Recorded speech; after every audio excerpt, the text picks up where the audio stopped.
کلانی اور شیخ محی الدین ابن عربی نے عاصم بن حمزہ اسلالوی کے آدھار پر بیان کیا ہے، جس نے کہا تھا کہ ایک بار ایک جوان آدمی مدینے کی سڑک پر رو رہا تھا، اے خدا میرے اور میری ماں کے درمیان معاملہ طے کر۔ اس وقت کا خلیفہ جوانوں کو نصیحت دے رہا تھا۔ اس آدمی نے کہا، میری ماں نے مجھے جنم دیا اور 2 سال تک پالا، لیکن جب میں اب بڑا ہو گیا ہوں وہ مجھے اپنا بیٹا ماننے سے انکار کر رہی ہے۔ وہ یہ تک انکار کر رہی ہیں کہ انہوں نے میرے والد کے ساتھ نکاح کیا تھا جو کہ اب مر چکے ہیں، لیکن وہ ان کی ساری جائیداد رکھنا چاہتی ہے یہ دعویٰ کر کے کہ میرے والد ان کے اکلوتے بھائی تھے، اور اسی طرح وہ مجھے اپنے حصے سے محروم کر رہی ہیں۔ یہ سب سن کے خلیفہ وقت نے اس عورت کو بلوایا جو اپنے ساتھ اپنے قبیلے کے 40 گواہ لے کر آئی تھی۔ ان سب نے اس عورت کے فیور میں گواہی دی۔ اس کے بعد خلیفہ نے اس نوجوان کے خلاف معاملہ درج کرنے کا فیصلہ کیا اور اسے غلط الزام لگانے کے جرم میں جیل میں ڈالنے کا حکم دیا۔ جب وہ جوان کو جیل لے جایا جا رہا تھا، امام علی علیہ السلام کا وہاں سے گزرنا ہوا۔ اس جوان نے ان سے درخواست کی کہ وہ اسے آ کر بچائیں اور اپنی کہانی بھی بتائی۔ امام علی علیہ السلام نے ان لوگوں سے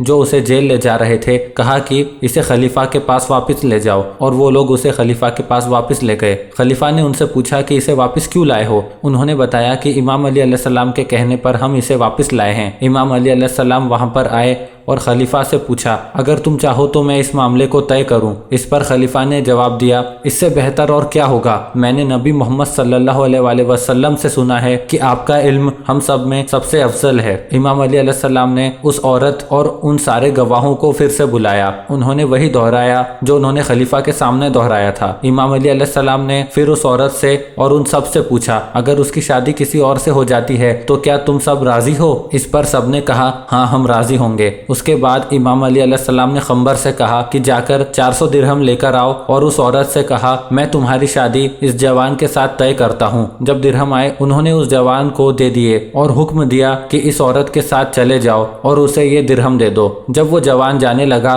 تو امام علی علیہ السلام نے کہا، میرے پاس دوبارہ آنا، پر تب تک نہیں آنا جب تک تم دونوں ایک شوہر اور ایک بیوی کی طرح رات نہ گزار لو۔ بس اتنا سننا تھا۔ وہ عورت زور سے رونے لگی اور کہا، اے نبی کے بھائی، آپ نے میرا نکاح میرے اپنے بیٹے کے ساتھ ہی کروا دیا۔ امام علی علیہ السلام نے کہا، تو پھر یہ سچ تم جھٹلا کیوں رہی تھی؟ اس عورت نے معافی مانگی اور اس جوان کا ہاتھ پکڑ کر وہاں سے چلی گئی۔ جب وہ چلی گئی، خلیفہ وقت نے کہا، اگر علی نہ ہوتے تو آج میں ہلاک ہو جاتا۔